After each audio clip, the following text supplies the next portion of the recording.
Every human brain contains the same fundamental architecture, roughly 86 billion neurons, ready to form connections. We operate on the same basic functional hardware. Yet the metrics of human output vary drastically. Some individuals consistently produce at an elite level, while others plateau and stagnate, despite sharing the same biological starting point. We frequently attribute this gap to a genetic lottery of talent. However, the data indicates that the brain's plasticity allows for radical performance shifts based on how those 86 billion neurons are wired. This suggests that excellence is a specific sequence of neural connections and conditioned behaviors, rather than a fixed biological trait. By treating human psychology as a mechanical operating system, we can systematically reverse engineer and install the exact patterns that produce peak performance. This schematic represents that operating system. Human behavior is structured in sequential layers, starting with beliefs, moving to emotional state, and culminating in behavioral output. Because this system is mechanical, it leaves a trail. If an individual achieves a high-level result, they have inadvertently created a structural blueprint that can be copied. Effective modeling requires mapping the entire internal system, isolating the specific thinking patterns and emotional triggers that precede a high performer's physical actions. In any deterministic system, entering the exact same cognitive inputs guarantees the replication of the outputs. Achieving institutional or personal excellence requires identifying the correct behavioral algorithm and installing it. This diagram illustrates the core compiler of the brain, neuro-linguistic programming. It operates across three interconnected nodes: language, thinking, and results. It starts with the vocabulary you use. Internal language physically restricts or expands the thought patterns available to you. Adjusting your internal vocabulary creates new cognitive pathways.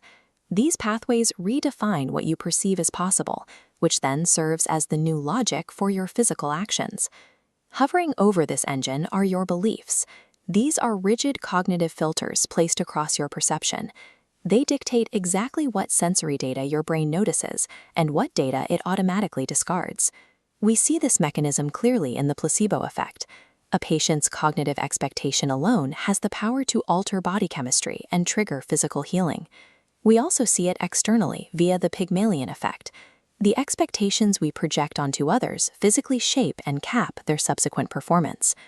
Decades before cognitive science formalized these theories, Henry Ford observed this absolute rule of human output. He noted that whether you think you can or you think you can't, you are right. Your brain will always manufacture reality to match its core conviction. Beliefs do not passively interpret the world around you. They are the manufacturing engine that creates it. If beliefs govern outcomes, we have to know how to manually overwrite a corrupted belief filter. This circular diagram outlines a systematic 5-step neural overwrite sequence. First, you must identify the specific, measurable cost of maintaining your current limiting belief. Next, you systematically challenge the old belief's validity and then architect a new, empowering belief in its place. The fourth step requires you to actively search the real world and log concrete evidence to reinforce this new structure.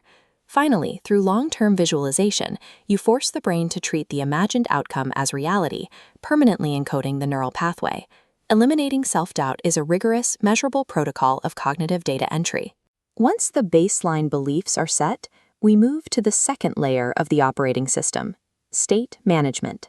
Your state is the specific emotional condition driving your current behavior.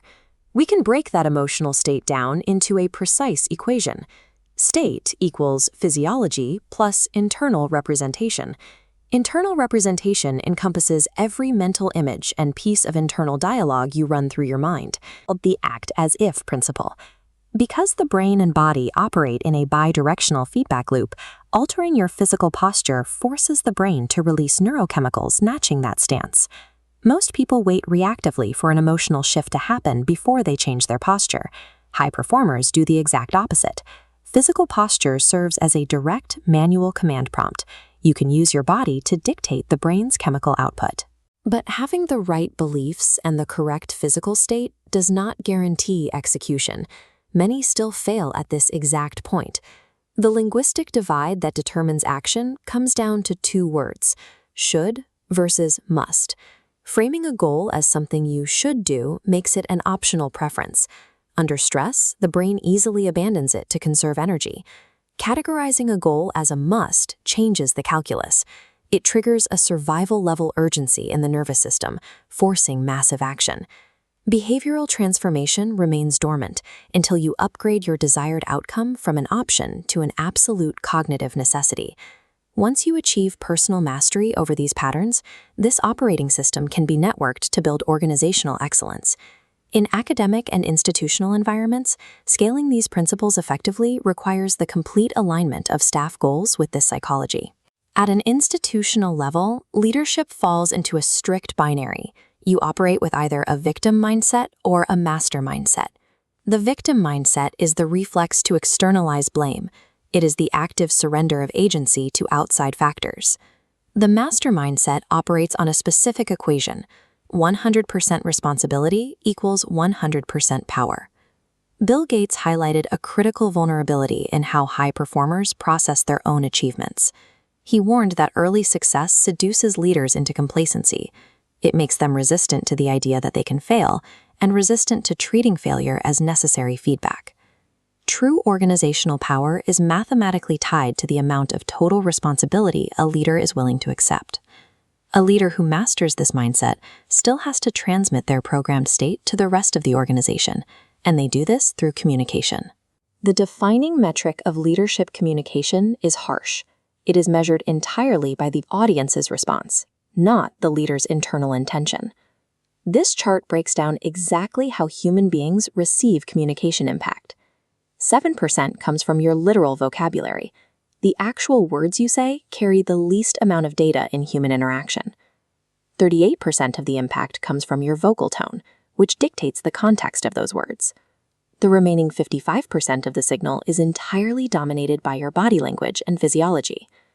This massive final data point leads directly back to the state management protocol. Leadership is the physiological transfer of emotional states from one person to another. Identity is a collection of active patterns. Since these patterns are learned sequences of behavior, they can be systematically redesigned at any time through the frameworks of belief and state management.